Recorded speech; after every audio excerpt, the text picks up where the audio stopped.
Welcome, ladies and gentlemen, to season 4 of the Profit Power Hour, presented by ProfitCoach. So glad to have you joining today. And man, we're getting some beautiful weather out here in Denver, Colorado. I hope you guys are enjoying some sunshine wherever you are, Steve. I'm sure you're not enjoying any sunshine being where you are. It's sunny today. It Oh is sunny in man, the what are Pacific the odds? Northwest. It stopped raining for this broadcast. Okay, that's beautiful.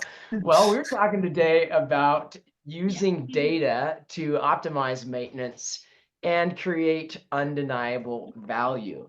Brad and I were talking about, we always talk about, what should we talk about this month? And one of the hot topics that it seems like we need to address is maintenance. There's a lot of things, a lot of different things going on in the maintenance conversation right now. And we want to apply a lot of expertise and some of our findings from the property management operations standards to the topic of maintenance today. We'll get into that here in just a moment, but to introduce our esteemed panelists, Ray Hespin, CEO and founder at Property Melt. Ray, thanks for joining.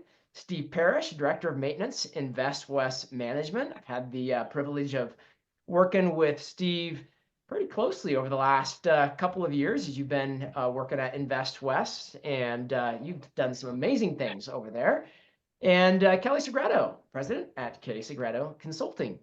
And thank you, Kelly. Always a privilege to have you online. Yours truly, Chief Strategy Officer here at ProfitCoach. We help property managers expand their entrepreneurial freedom by building highly profitable, self-managing companies. And the host for today, Brad Johnson, CEO here at ProfitCoach. Brad, it's been a big year for you so far. And big year. Because you're taking the spot of primary host of the Profit Power Hour, you get to have the official cute family picture. Oh, well, thank you. We can't compete anymore. You have to take the cute family picture. Who do we have in the photo? Okay, so this picture deserves a little bit of context. I learned a valuable lesson that many of you probably have learned as well, which is if you're going to take a family photo, you ought to start with the whole family first, because you have a 3-minute window when the kids are cooperating. So I'm showing you a picture of just my children because none of the pictures of the 5 of us came out any good. But I do. You have a hard time cooperating in family photos. Yeah, we do. But these are my beautiful children. Emma was born 7 weeks ago, and so David, Barrett, Emma. I will take over the cute kid pictures, but Danny, your kids are stunningly beautiful as well. Thank you. All right. If you got questions today, drop them in the Q&A box. We want to be sure and handle those for you.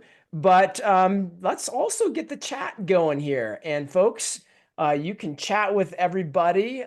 Make sure you have that setting in your chat enabled, not just to hosts and panelists, but to everyone. And what's one thing you're thankful for today? I am thankful for my superhero wife. She is 7 months pregnant, taking care of the 4 other kids right now. So thankful for Megan. What are you thankful for today? Drop it in chat.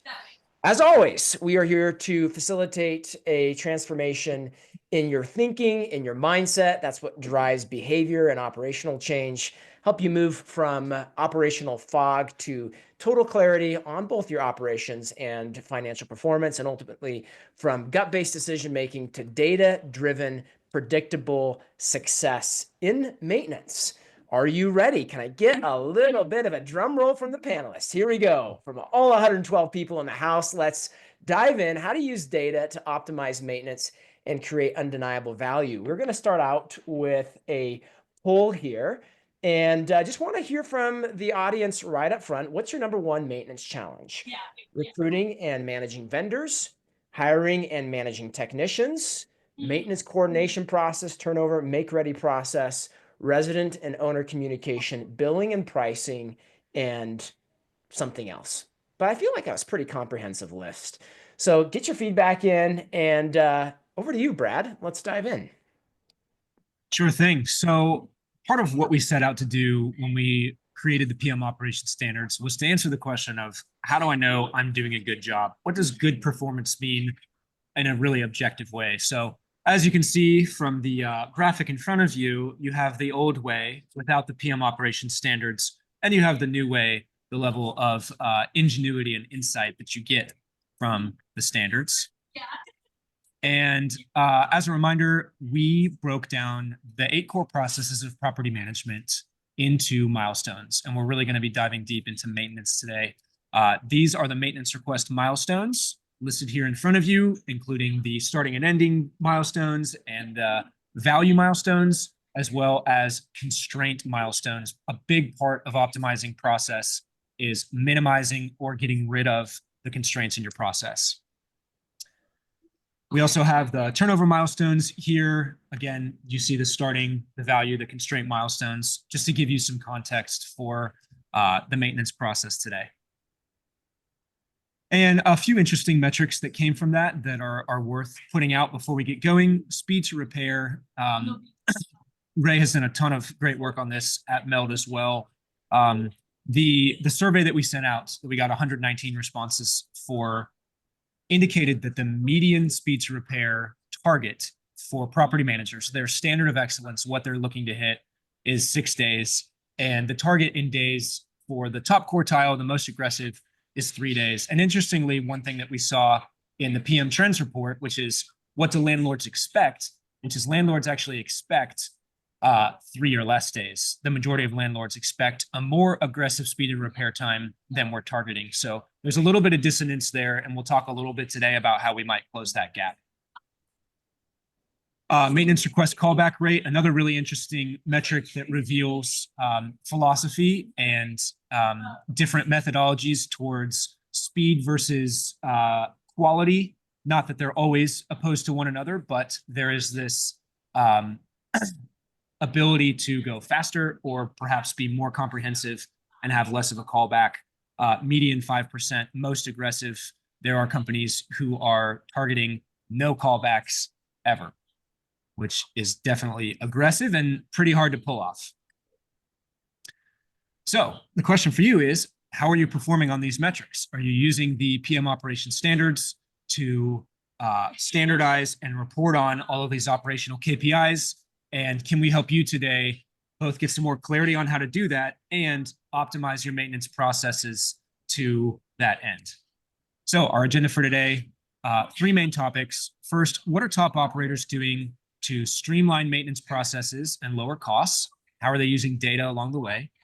And then what are some ways that operators like you can communicate and monetize the value created in the maintenance process? We always include that word communicate when we talk about creating value and monetizing value, because it's only of some degree of good if you're creating it, if your owners don't necessarily know about it.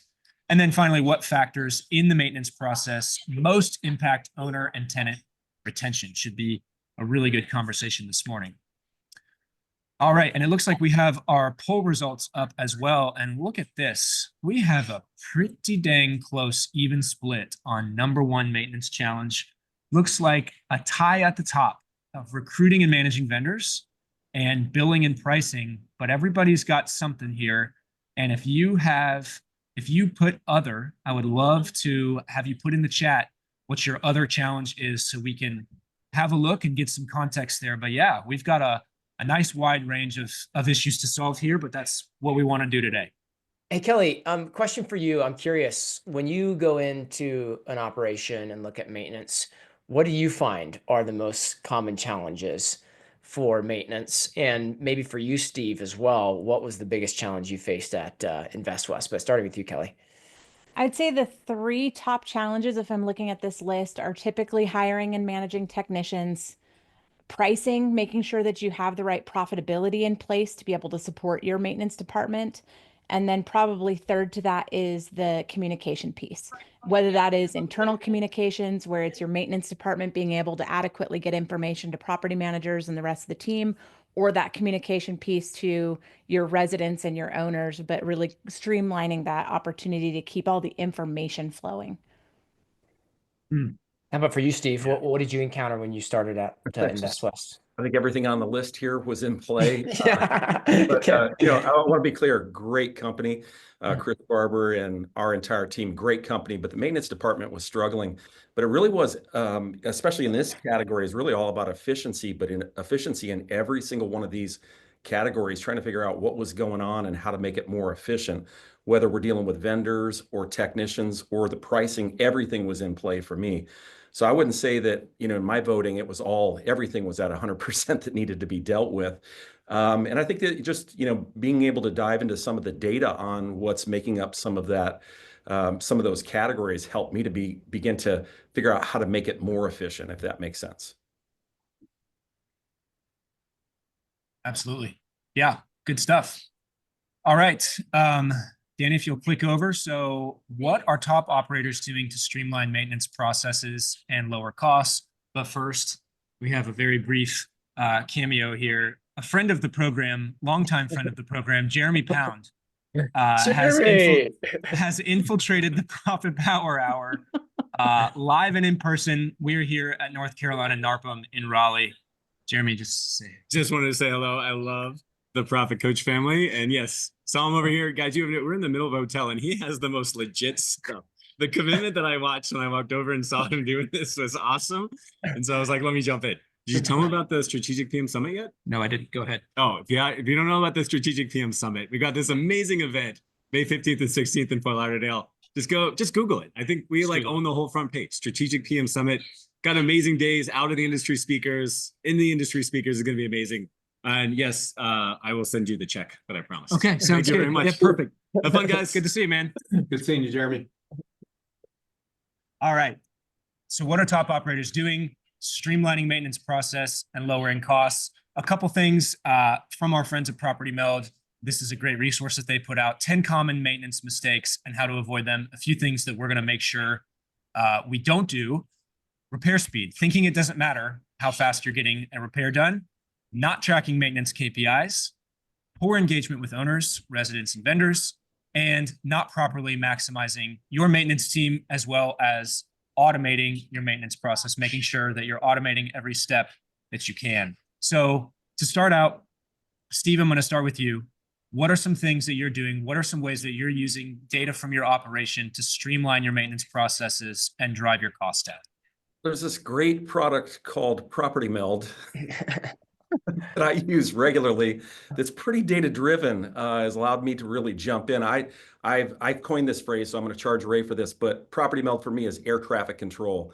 And in order to be able to streamline everything, it's all about one-stop shopping. And what I began to treat Property Meld, I think it was designed to be like this, was that everybody collaborates, whether it's an owner, property manager, technician, vendor, no matter whom. We use Property Meld and all of that interaction happens there. The biggest difficulty I had when I first came to the company was people were talking through email, through Teams. They were sending carrier pigeons and smoke signals, all sorts of stuff to communicate. And nobody really knew sitting down in the chair what was going on any one given work order or meld. And so by getting everybody to buy into Property Meld and communicate right then and there, allowed us to start to become efficient, because the time delays between emails and checking your email keeps other people out of the loop. And so big time for me to really streamline that process. And because you're streamlining the process, the cost just goes down.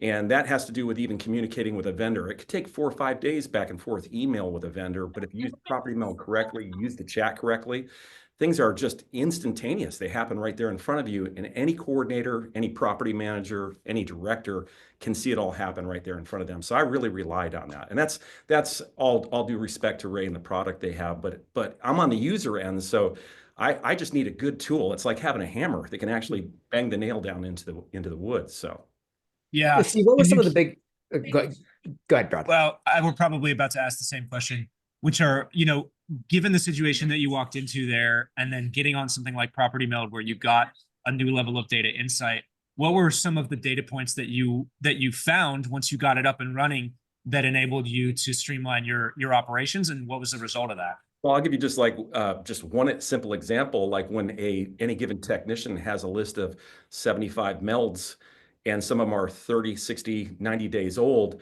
we didn't have a coordinator model. We would hand the tickets over to our technicians. They would go out and they would be doing a turn, because nobody's doing the turn. They'd be calling tenants and trying to get an appointment set. They'd leave the turn, they'd go over and take care of that maintenance call, and then they would come back and finish the turn, and then they would call. So I mean, it was just very inefficient. So what we were able to do is shrink their portfolio. We don't give anything to them now unless it's been set up through a coordinator to actually be scheduled. And so no guys have anything in their portfolio unless it's already in the calendar. So, I mean, the massive shrink of the size of their portfolio and the times to get work done is minimal. We schedule it, they go do it, it's done. Steve, what were like the biggest impacts that you've seen in terms of shifts in the numbers over the last 18 months? Maybe like for one, can we zero in on utilization? I know that this is a big thing, that probably the number one thing that a lot of people struggle with in terms of driving efficiency. What are some of the specific things that you saw and that you did to work on technician utilization? And by the way, folks, when we say technician utilization, we're just talking about, what is of all the hours you're paying your technicians for, what is the percent that are actually billable? You're asking me, Daniel? Yeah, Steve. Yeah, so I downloaded a bunch of Kelly Segreto podcasts, and I learned what utilization actually meant when I started my job. I didn't even know, I come from a nonprofit background, although I'm an owner of properties myself, so I understood the industry, but I didn't even know any of the vernacular. I didn't know any of the industry terms.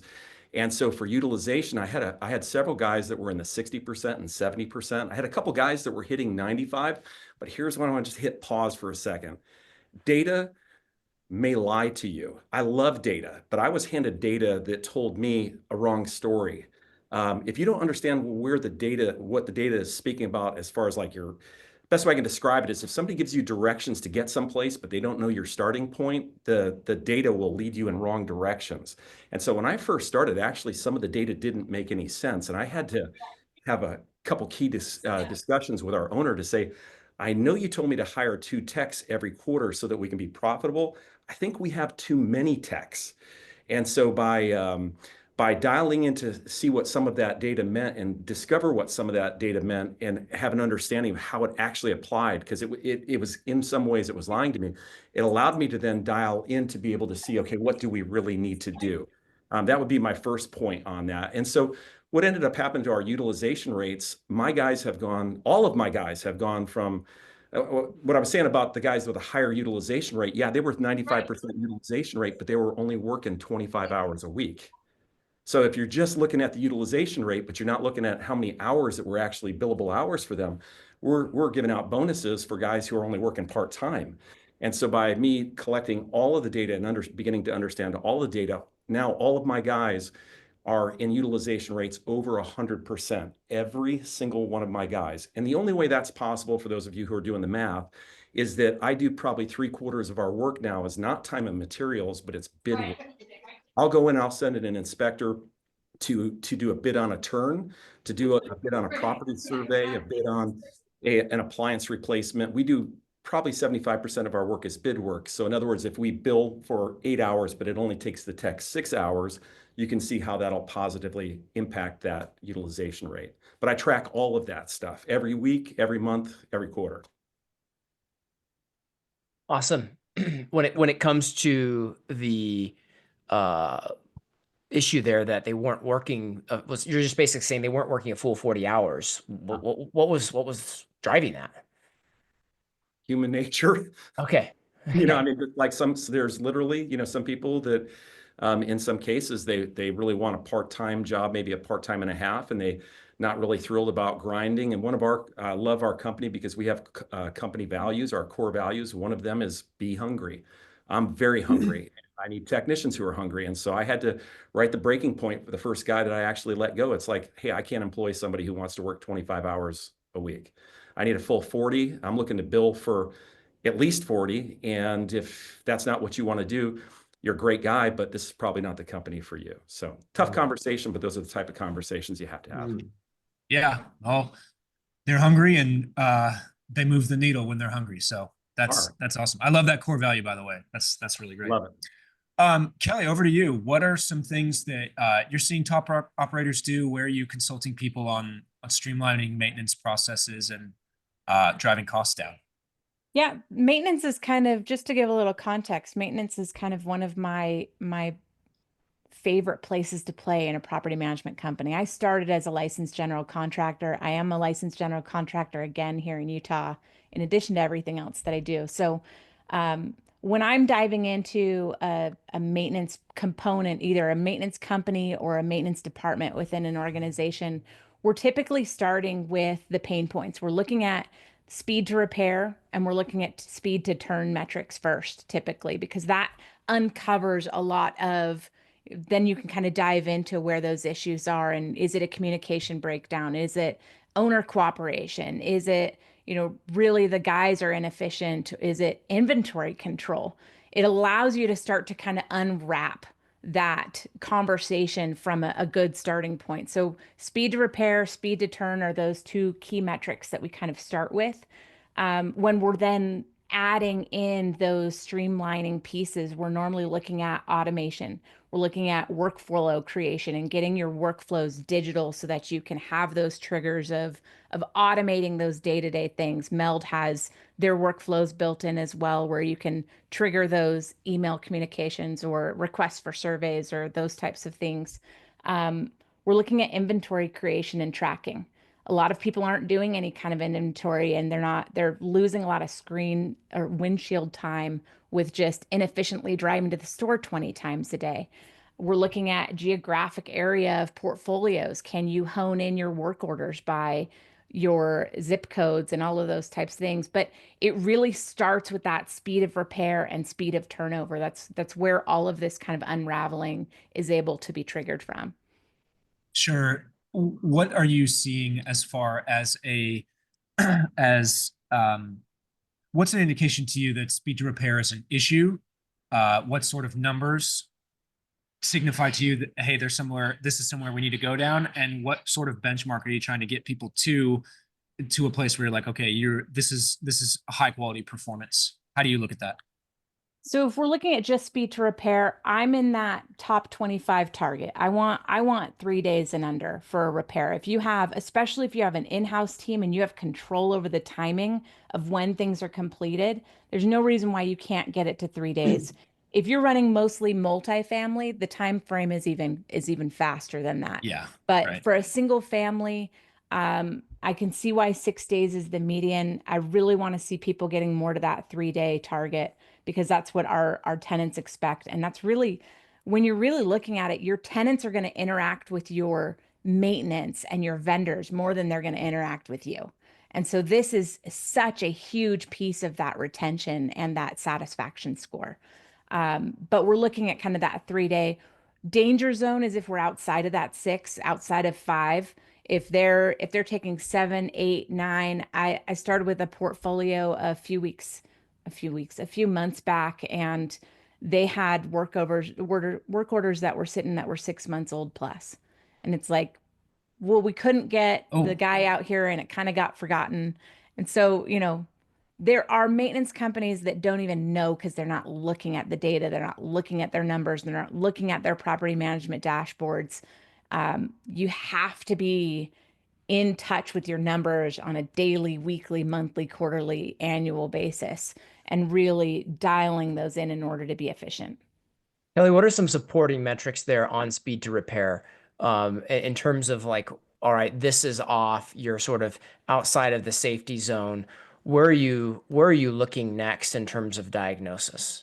Yeah, sometimes it is you're looking at your speed to repair being both that time frame that happens from when that request comes into our first response. That's normally one of our drawbacks. And then that time that it takes for us to coordinate and schedule. So that time between when we are speed to dispatch, it's that speed between we are scheduling and we're getting somebody out in the field. Those are kind of the two sides of the coin that we look at to see where our issues are. So this step right here, if you're looking at the screen from submitted to the maintenance request being validated, and then down here to assignment and scheduling. Correct. Can you talk a little bit about just what you're looking at in terms of target metrics on turnovers? Again, give us some of your kind of guidelines and guardrails there, as well as supporting metrics. Again, that's going to split between multi and single. I know most of us are talking single family. So if you can do a turnover in 7 days, that's what I would love to see. But that means that you are pre-scheduling, you're walking those units in advance, you're scheduling out your vendors in advance, you know what's coming down the pipeline. You can't just expect to walk into a unit the day it goes vacant and have a 7-day turn. That's not realistic for most people unless you have like the most amazing turnover crew that can drop everything they're doing and jump in, and then you're probably overstaffed. But I would say 7 days or under would be my turnover speed. If you're multifamily, if you can get that to 5 or 3 days, depending on if it's a standard turn or a more robust turn, then that's kind of the targets that I would look for. Any supporting metrics on turnover speed there, Kelly, that like, again, if it's off, where are you looking next? Oh man, on my turnover speed, I'm looking at a lot of things. With turnover speed, we're looking at, how soon did we, those things that I mentioned, when did we go and scope out what work needed to be completed? So how soon in advance are we doing any kind of pre-evaluation? And if we're doing a pre-evaluation, when is that happening? Or we're looking at our inspection cadence as well. Do you do a every 6-month cadence to where you can use the last inspection, or a 90-day prior to lease renewal, where you can use that last evaluation assessment to be able to really validate what's coming?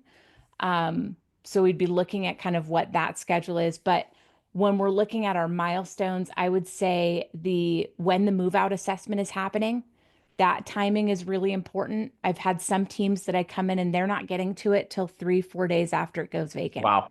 There's no way that you're getting that done if that's when your move out assessments are happening. And then that owner approval period. If you have a fund, I've got some clients where we've actually established in their contract a fund that is available for turnover with no approvals needed. It's a $1,500, a $2,000, no approvals needed, whatever that number ends up being for their particular area and demographic of clients. That allows them to get jumping on those things, especially those quick turnovers really fast. But that owner approval, that relationship with owners, and getting that is a big stalling point for a lot of people. And making sure you've got that change order in there. Don't have change orders. Know what you're doing and set your scope at the very There's no beginning. day assigned to that, Kelly. That's Yeah. why. It's not in there. It's not in there. It will stall you out every time. Buffer in time that you need. If you know that you're doing a floor replacement, give yourself an extra day, because you don't know when you strip that subfloor if you're going to have other issues that you have to deal with. So plan ahead as much as possible. That's where we kind of see people get caught up sometimes. But yeah, making sure that you have that ability to get in early, you're getting those move out assessments done quickly, and you have that owner relationship and that trust with your owner to where it's not going to be a conversation of, well, do we really need to do that? Yeah, that's really good. Oh, go ahead. Yeah, I was going to say, Kelly and Steve, I don't know how pervasive this is. I even heard, like you talk about that move out inspection. I've even heard some people trying to shove it up like 3 months prior to leaving. Like, because, you can get the resident, you got 3 months of rent, a little bit more for like more critical damage stuff there, and even shortening that up. I heard it. I don't know if it's pervasive in the industry, but I'm curious on your guys' thoughts there. We walk in and we do a 150 days before end of tenancy. We actually take a 360 camera in and we do what's called an annual property survey. And we shoot every single room, and we walk out with 4 categories that we communicate to the owner. Number 1, critical. Your smoke detectors are out of date. We have to replace those, no discussion. Then we have a damage section, which is potential chargebacks. It's a little bit debatable, got to get that property manager involved, but we want the owner with the photography and with our description to understand what they can expect as far as chargebacks, what they look like. Then we've got a general maintenance, which is just the general things that we document line items of those. And then we have a long-term maintenance where we document the life of the refrigerator, the life of the roof. We document everything. We've gone big time. We've moved from being a maintenance response team to being an asset manager. We want that owner to know, I know your property better than you do. I was in your house this week. And also what's so valuable about that report that we give to them is that they're able to make some really informed decisions on tenancy. Like, is this a tenant who's taking care of my property? Most property owners, they can't walk into the house and be able to visually see what's going on. As an owner, I've had a guy who paid on time, took great care of the outside of the house, who was doing body work in my garage and destroyed the inside of the house. And that, for me as an owner, changed me doing inspections throughout, before they move out, to be able to see that. So that has been such a help with our move outs, because we kind of already know, and so does the owner, basically what to expect when the move out happens. So that's what we do, Ray. Yeah, that's really good. A couple things. What I did when I operated a PM company was we did owner inspections or property inspections or reviews twice a year. We did them 3 months after the tenancy began, so we could see, all right, what are we working with here? Is this somebody who's destroying the house, or are we going to have us a pretty good tenant? Because usually in the first 3 months, you have a pretty good idea of how things are going to go. And then we would do just what you did. I think we did 90 days out, or we did 120 days out, because we sent lease renewals 90 days out. So 120 days out, go in, see what we're looking at. If they don't renew, or if we don't want them to renew, what is that turnover going to look like? You can get a nicely, you can get a probably 80-20 turnover scope done right there. Yeah, maybe even more. So, Brad, can I give you a couple of numbers based on us starting to do No, that? don't, no data allowed here. no data. No. I want to impress Ray, who is the data king of the universe. I wanted to hear a couple data points. We had that annual property survey concept set up before I came here. And out of 800 or 600 we were supposed to do, they had only done 100. And the approval rate on the items suggested was about 5%. And so I leaned in really heavily. And instead of going to the property managers and giving them this list and trying to get approval, I began to go to the owners directly. And so we are functioning after 1 year with a 90% approval rate directly with the owners. And I can tell you that the average in the first 6 months of approval amounts were over $1,000 each of work that they wanted done. Now, we've made a change and we brought in some new people who are involved, but right now we're still functioning in the last 6 months with a 90% approval rate, and we're still up close to that $800 per turn. And that's not including the inspection. And for the owner's confidence, we give a free one out when we onboard a new property. We go in and we do the same inspection right up front, because we want them to have the confidence that we know your property maybe better than you do. And here's that short-term stuff we got to do, but here's the long-term, so you can plan for the siding that needs to be replaced or the roof that needs to be replaced. And I think that's where you really drive up the value to the owner, so that and that can be monetized very clearly when they can see the problems that are inside the house with photography that proves it. Man, they're not nervous about paying. They're not against paying. They're glad you're taking care of their asset. And as the owner, I mean, I don't find any problems with the amounts that we charge or those types of repairs. So was it just documentation and quality of pictures that took you from 5% to 99? Well, it was going also directly to the owner. People who know maintenance can sell maintenance. I find that most property managers that I've dealt with, and I love them, this is not any shade, okay? This is not us against them. I don't want it to be anything like that, but I know maintenance, and I'm also an owner, so that those numbers don't scare me. I'm not handing the report to them. I'm sorry, Mr. Owner, the maintenance team gave me this long list of high expensive stuff. I'm sorry. For me, it's like, hey, this is what needs to be done so we can get top dollar and top experience for your renter. And it's not bad news. It's actually good news. I'm giving them great information that they paid me to give them. And so when I exceed their expectations with the photography, and it's 360 photography as well. And then I do line item stuff. I might not reveal to them time and materials, any markups, but I like replace the door, and there's a picture of the broken door, and then the cost amount. We started being very articulate in the line items. And what it did is it gave the confidence to those owners that we're not just saying, hey, $1,500 to fix this stuff. We're being very specific, and we allow in certain sections for them to cross off what they want to delay, and that's totally fine. But it builds their confidence that we actually know what we're talking about. Kind of bleeding over into our That's next great. question here. Yeah. Well, let's head there. Well, we haven't given Ray an opportunity to chat. He's biting it's coming. his fingernails. Sorry, Ray. It's coming.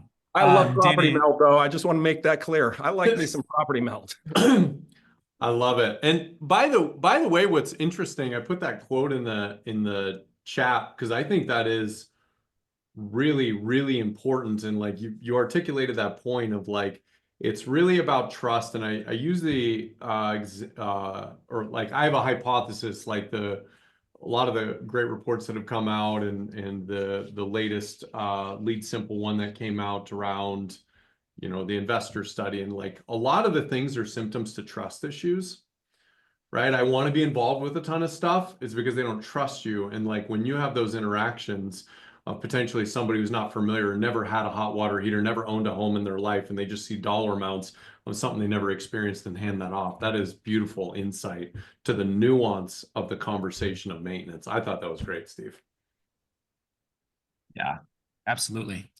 Ray, I'd love to let you answer this question as well. I know that you sit on a treasure trove of data and you talk to operators a lot. One of the things I appreciate about you as a vendor is you seem to be really engaged with people and their problems and actually solving for their problems. So what are some ways that you're seeing top operators use data to streamline maintenance, and how are you guys seeing that at Property Meld? Well, I think what's kind of funny, you know, this year is going to be my 10-year anniversary at Property Meld, which kind of feels like, But I think what's so cool about this conversation, if you were to go even 5 years ago, like the fact of like what Kelly is talking about and advising clients on maintenance data and catching things there, and what Steve's talking about, it's almost like and I was writing it down here, it's almost like maintenance is moving from this chaos, i.e. firefighting, to measurable, with the next one will be predictable, and then the next one's going to be optimized, right? And so we're in this weird, interesting thing where a lot of the market's starting to become measurable. Like we know what to measure. Kelly knows what to measure. Steve knows what to measure and look at. And I think one of the things that's really interesting in this, the big thing that I am kind of looking at, and why maintenance is probably so exciting to me, is like after 10 years, you're like, everybody cares about maintenance. It's great. It's the game now. Like rents are not going up. As a matter of fact, they're going down. Like Kelly and Steve, you guys probably already see this. Daniel and Brad, you probably see this. Like lease lengths are going out. You know, Kelly, you're talking about turn time, and it's so weird because it's like, hurry up and wait. It used to be the fastest you could go, what meant that was that many more days you were getting rent, but that's not it anymore. It was till you can start showing the property, and it's starting to push out. And there is almost only one thing outside of maintenance that can change a resident renewing their lease after they sign up, and that is everything that we're talking about here. And so one of the things that we're seeing, and one of the things I think is really important, Buildium just released a report that the actual size of professional management out of the landlord owner base went down 6% last year, which is crazy to me. Not a good sign. In a lot Can of you it say that? Can you say that again? Can you repeat that? I hope I'm not screwing up the metric. No. I just want to make sure I understand it. The amount of people that own rental units, i.e. landlords, that choose professional property managers went down 6% this last year. Year over year. Yeah, okay. Year over year. And that has not normally been the case. No. And so that is going to show the stress on the market that costs are having and investors are having to try and pull money out of places that are not, in an environment where maintenance costs are up 8% year over year and rent prices are at 0%, even compressing in some markets. And so the thing we're seeing, everything is exactly what Steve and Kelly are talking about, is like getting super good at being able to optimize the experience using data. We've got some new data that's coming out that says how you can actually impact lease length and renewal rates, which is really cool. But everybody's focused in this zone because this is the only place to win. Right now, nobody's going out there and saying, hey, I'm going to take better pictures and we're going to put it on a different website and it's going to get higher rents. It's like, good luck. But what the way that people do have is all about delivering that return, that mailbox money, that NOI to investors. And so everything that Kelly and Steve are talking about is that. The last thing that I'll say, this year very specifically, almost every, not every, that's a gross exaggeration. I will tell you the amount of conversations that I've had both with franchisors, franchisees, large operators, medium-sized operators, 2025 is the year of internal technicians and exactly what Steve has been talking about. Like that is how everybody's trying to figure out how do you solve for both of these, which is like maintenance costs while not losing your tail on profitability. And so those are some general trends. I got some data on resident renewal stuff too that we could potentially talk about later, but it's starting to become a data game. Quick response to Emily's question here. What is the best way to track these maintenance requests and turnover metrics in AppFolio? Emily, I assume those are the metrics you're talking about. AppFolio does have some metrics built in for things like maintenance requests. Turnover is probably a little less detailed. There's a couple of different steps in the AppFolio process where you have to mark a completion date that's manual. That's not exactly worked into the flow necessarily. But basically, the way to think about this is you want to look at the milestones in the PM operations standards, the start-stop points. And you just need to make sure that you're using the available fields in AppFolio, like their turnover completion date or their maintenance request completion date, to accurately represent the actual timeline of what occurred. Kelly, I don't know if you have anything to add to that. Yeah, Brad posted it in the chat as well. But if you are using AppFolio and you're using the turn boards, then you can get a little bit more data on your turnovers themselves, a little bit more data, but it is contingent on you going in and updating those dates. Also, if you have Realm X or access to Realm X, you can ask more pinpointed questions, and you'll get a little bit more data than you will in some of the reporting that is available within the system. It's not perfect. One of the things that I really love and why I push this every single day and why this ops standard sits on my desk is I would love to see our technology partners in our industry get on board with displaying the data the way that we need the data to be able to be seen so that we can take action on these a little bit more easily. That's the goal. That's why I was part of that project. But it's not perfect, but I would say using turn boards and projects in AppFolio, leveraging Realm X where you can, and crafting those prompts to ask the questions that you want out of your data will sometimes get you a little better result. Yeah. Can Good I deal. throw in, Thank you guys. Yeah, go can I ahead. throw one other thing there? And this is just some of the stuff that we're finding. I think one of the things, and I don't know how we look at this, I think this is going to be, as Kelly is working with her clients and Steve's figuring this out. One of the other things that I think is going to have to probably change, and I'm guessing over the next 12 months, is again, with the prioritization of keeping renters in their units, right? It's like a turn is something that happens, but there's a lot of data now that we're starting to see on some of this thing that we're doing is like, how that experience or how the quality of that done is actually going to change the next lease length, which is really peculiar. So it's not just going to be a speed thing and we're patting ourselves on the back and be like, and I know Kelly was talking about, I think 7 days, if I remember right, Kelly, for the single family, 5 for a multifamily, but it's going to be and metrics. So like how many and repairs are happening. And I'll give you one data point that we're doing as part of this resident renewal study. Getting ready to release this soon, but the data is actually becoming incredibly clear. And one of those particular things is the frequency and the volume of repairs post-move-in is very much drastically will impact their subsequent repair volume submissions, which drastically impacts their likelihood to renew after 1 year, which drastically decreases the amount of NOI that investor will seek. And so I think that's the other thing, is just how do we keep the eye on that of like, a turn is almost, I think Kelly and Steve is like before the unit's actually done, and how somehow measuring the quality, but by what we experience afterward as well. And I don't know how to do that today, but we got to somehow find a way to knock that out. One of the things that I really rely on, again, and not to champion Property Meld, but I will, because one of the things that I track really closely is satisfaction. One of the automatic things that happens after my personal technicians or a vendor is out on site is Property Meld issues an email to that tenant to go ahead and rate us on a scale of 1 to 5, their satisfaction of how we did. And when I first came into the industry, I would have guessed that 3 would be extremely high because somebody's already upset, something's not working. and you're a necessary evil to come here and fix this, and finally you're out of here, but I'm still irritated. My guys average 4.8. Okay, it's huge. And vendors, I'm able to measure the vendors as well. And anybody who's not up in the fours, they're gone.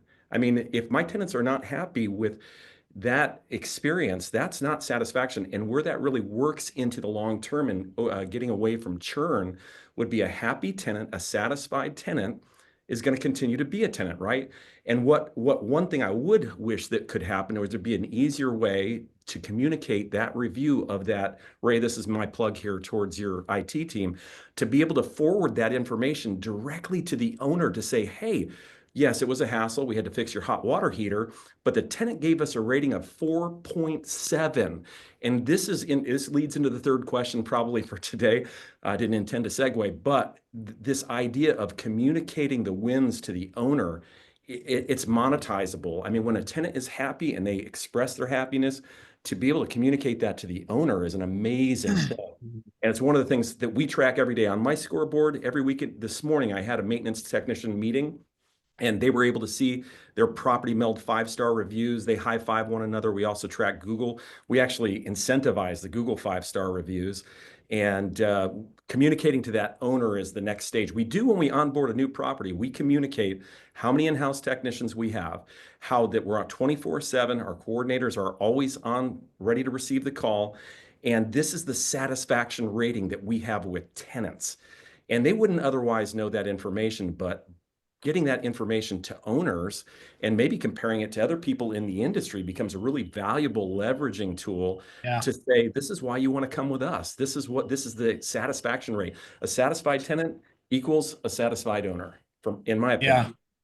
Yeah, that's really good, Steve. Really good stuff there. All right, we're going to move into this last question here, which is, what are some ways operators can communicate and monetize the value? How can you use data to communicate and monetize the value that you're creating in your maintenance process? And if you're using the PM operation standards and you're using that framework, it's a way to make it undeniable that you are creating value in the maintenance process, which is a big part of why we did it. A couple things first, just to contextualize. The first one is maintenance mindset. Danny, if you could hit me on the next slide here. Maintenance creates value for everyone involved, right? Residents, owners, vendors, and of course, the property management company itself. It's just a massive value creation engine. And like Ray said, one of, if not the biggest value creation games to play in maintenance. And then the next thing is just recognizing and understanding the difference between values and fees. There's a difference between value and monetization, and there's a difference between value creation and fees. These are all parallel terms, but they do make a difference. You do have to actually create value before you monetize it via a fee of some kind. And the last thing you want to do, what you don't want to do, what'll get you into the sort of junk fee accusation territory, is when you get monetization ahead of value. And again, part of what's so great about the PM operation standards is when you use it and you implement it, you can demonstrate that value creation and really put to rest and put to bed the accusations of a junk fee. It's like, no, I can show you very clearly the value that I'm creating, and asking you to pay for it, monetizing it, charging you a fee is well within my bounds. And hopefully we're doing it in a way that actually makes you want to pay this fee because you see the value that we have created. Okay. A few different ways you can monetize the value. And I'm going to actually plug a little something here too. I am giving a talk at the MX Summit in September on this very topic. So if you want to know all kinds of ways to monetize maintenance, to create value in maintenance, and to communicate it to owners, you can come to the MX Summit in beautiful Rapid City, where I'll be talking about this on the stage.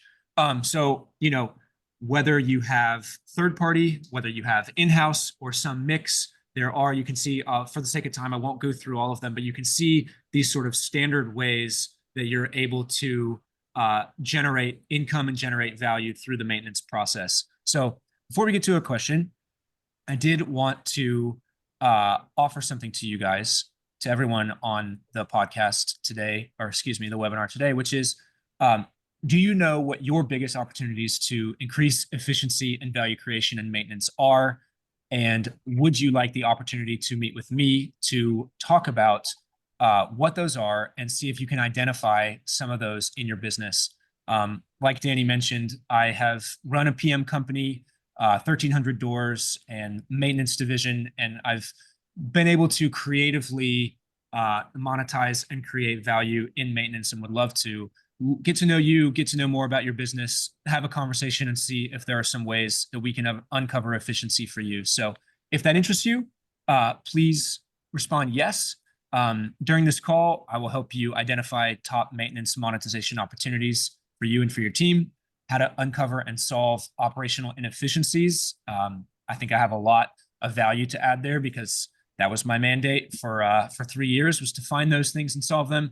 And then how to optimize your owner and tenant maintenance policies. That actually can drive a whole lot of outcome, expectation setting, proper communication, things like that. So if that interests you, would love to speak with you. You can also just scan that QR code with your phone and book a meeting with me directly. So let's get on to our last question of the day, which is how Brad, can did you have anything operators... else you wanted to cover on this one here, or were you in terms of communicating value? No, that's where I want to go. Yep. Okay. Yep. I want to hear, and maybe Kelly, I'll start with you here, is how are you advising your clients to communicate and monetize value in the maintenance process? And what sort of data points and KPIs are you looking at in order to demonstrate that value? That is a fantastic question, and one I am Thank you. dying to answer. There's a couple of things that I really, really, really want more people to do. Annual portfolio reviews with your owner. Get on a Zoom call or sit down in person and go over the data and metrics that you have captured throughout the year, showing the cost avoidance metrics, showcasing how preventative maintenance saves them money. Give them tangible values in their portfolio. Show them how much you saved them this year in being proactive. Show them what their portfolio looked like from a performance perspective on all fronts, not just maintenance, but maintenance included. Do the same with your vendors.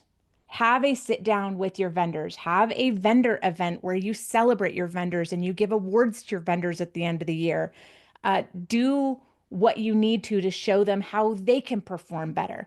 Have an opportunity to renegotiate contracts and fee structures and all of those things with your vendors on an annual basis. With your maintenance plans, you can set up premium maintenance services.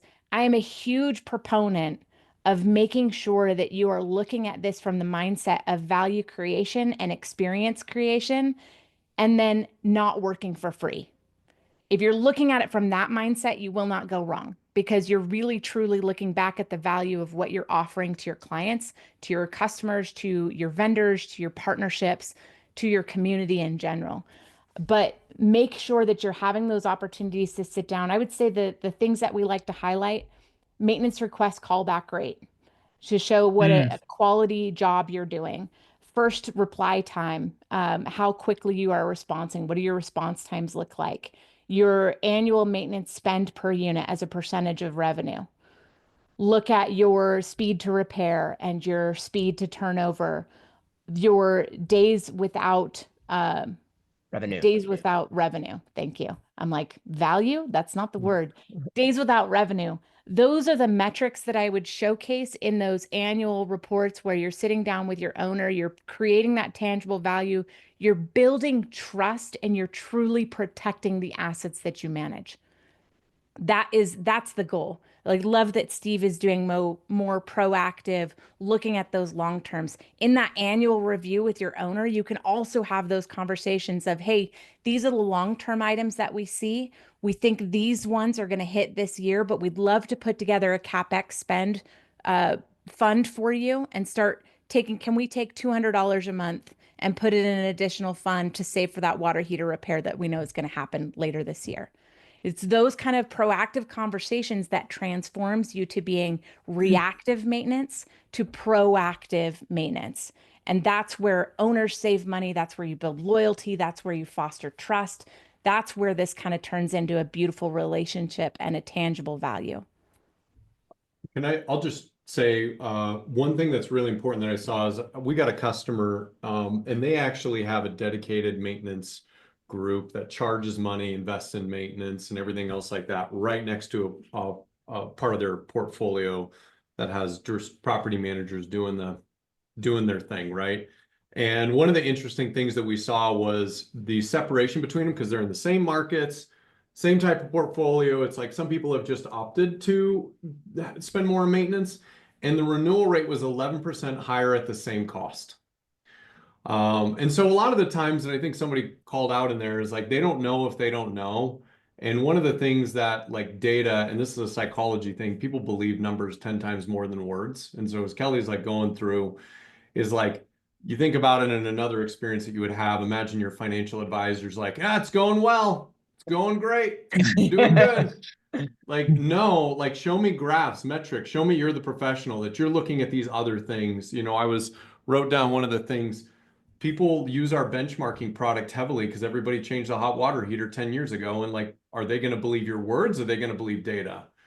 And just having those incessantly data-backed conversations, like we're hearing tons of people just make that a huge emphasis. And I think, Kelly, what you're talking about is just not like, how do you think things are going? It's like you're running on offense and going, here's how we look at the business. We look at these metrics. We look at these performance. We're not quite there yet. This resident sat's fantastic. We're above market in this, yada, yada, yada. And it just changes the whole trust dynamic of, an investor going like, is this somebody just picking up the phone and answer? I could do that. No, these people are scientists. They got this. That's really good. Hey, Steve and Kelly, I'm curious for you guys. Jason just asked a question here. Who's talking with the owner about maintenance? Is it the property manager or is it, okay, it's you? We've shifted. We've had to shift. Okay. And it's a great question. Overall, it's really good. I was, well, let's say it this way. The property managers were very concerned about our ability to do that. And I understand why.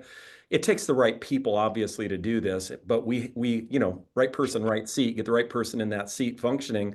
And if they can speak intelligently and your forms look good, then we're able to take care of that. Our coordinators are now dialoguing directly. We've kind of bypassed the property managers. They used to treat me like a vendor. Now they're not really even involved in the process other than the knowledge of what we're doing because they need to be in the loop. But we're communicating with those owners on the, for the most part. The move outs are a nuance. That's a little bit different because they want to ask me questions about, has this been marketed? Has the photography been done? So when it comes to a move out, I hand all that maintenance information to the property manager and they dialogue and I make myself available for questions because there's so many more things they want to talk about. And then it makes it sound like I don't know what I'm doing. But other than that, we're dealing with the owners pretty much directly beyond that. I would say it depends on the size of the portfolio. Mm-hmm. If you are a smaller operator, it's going to be whoever is the owner of that relationship with the owner.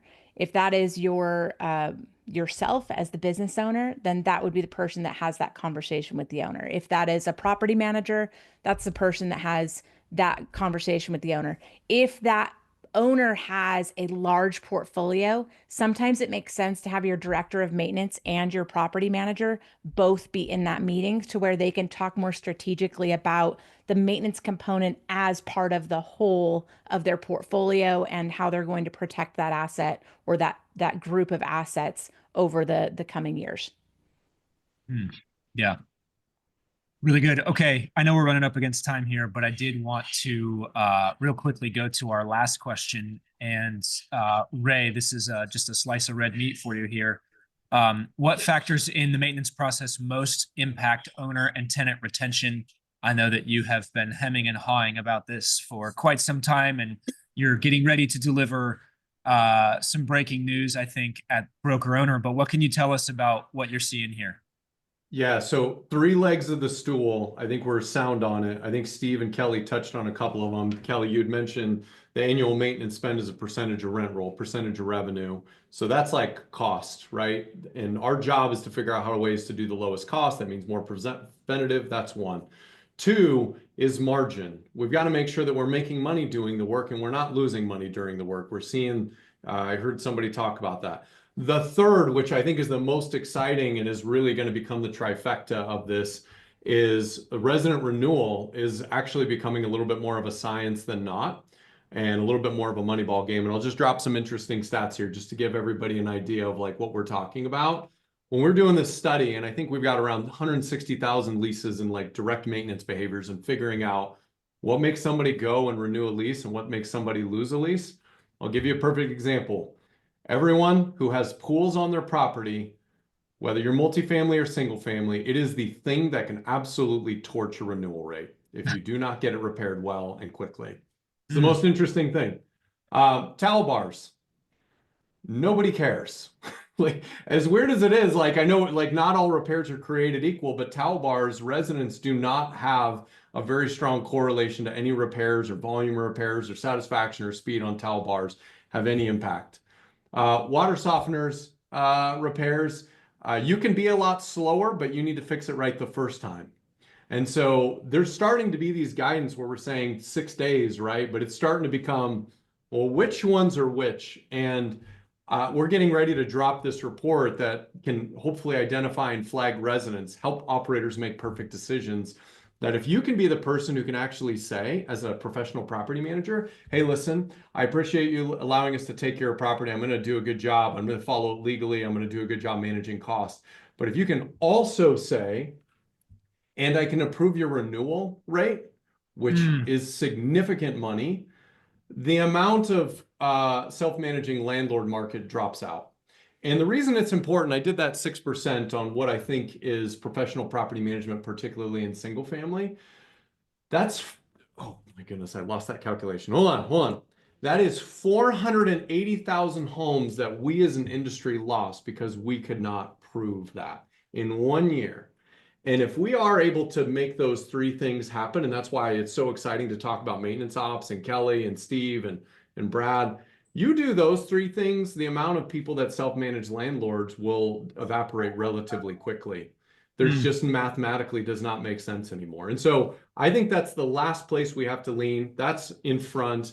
What Steve and Kelly are talking about is driving down cost to maintain, making sure your margins are healthy. Got to have those in order for you to even have success at making decisions based on resident renewal rates. Give us the 3 things one more time, Ray. Nobody cares about towel bars. Pools will kill you. Water softeners, you don't have to be fast, but you do have to make them right. And there's a lot of other data. There's other cool things in here. Like there's 1 repair you get 1 time per year. If you get 2, drastically jumps up.